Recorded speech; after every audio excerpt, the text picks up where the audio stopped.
રાજકોટમાં સોશિયલ મીડિયાના નામે બોગસ પત્રકારો ઝડપાયા છે। સ્કૂલના સંચાલકને સીસીટીવી મામલે ઉઘરાણી કરવા નીકળ્યા હતા અને તેમની પાસે ખંડણીની માંગ કરવામાં આવી હતી।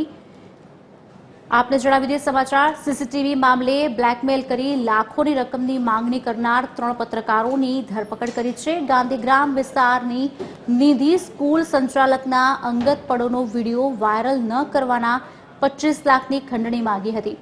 સોશિયલ રિપોર્ટ પ્રમાણે समाचार चलावता आशीष डाभी, एजाज और धर्मेश नामना कथित पत्रकारनी धरपकड़ करी। आशीष डाभीए पोताना सागरीत मार्फते स्कूलनी चेम्बरना फूटेज मेळवी कांड करवानो प्लान घड्यो तेमज एक विडियो इंस्टाग्राम पेज पर मूकी सागरीतो मार्फते खंडणी मांगी पैसा नहीं आपो तो अन्य विडियो वायरल करवानी धमकी आपी हती। क्राइम ब्रांच पासे मामलो पहोंचता स्कूल संचालकनी फरियादना आधारे गुनो नोंधी मुख्य सूत्रधार आशीष डाभी, एजाज और धर्मेश सहित शख्सोनी धरपकड़ करी। आखा प्रकरण मामले सीसीटीवी आपनार शख्सनी पण शोधखोळ शरू करवामां आवी छे।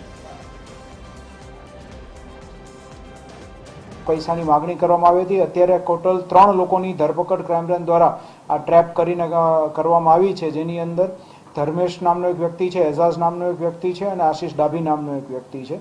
अने जे व्यक्ति पासेथी आशीष डाभीने आ जे सीसीटीवी कैमरा मळ्या हता ए व्यक्तिनी शोधखोळ हाल शरूमां छे। टोटल आ लोकोए 25 लाख रूपियानी खंडणीनी मागणी करी हती अने जे सीसीटीवी फूटेजीस छे ए थोड़ा अमुक 7 થી 8 महीना जूना पुराणा छे जे ते लोकोए मेळव्या हता।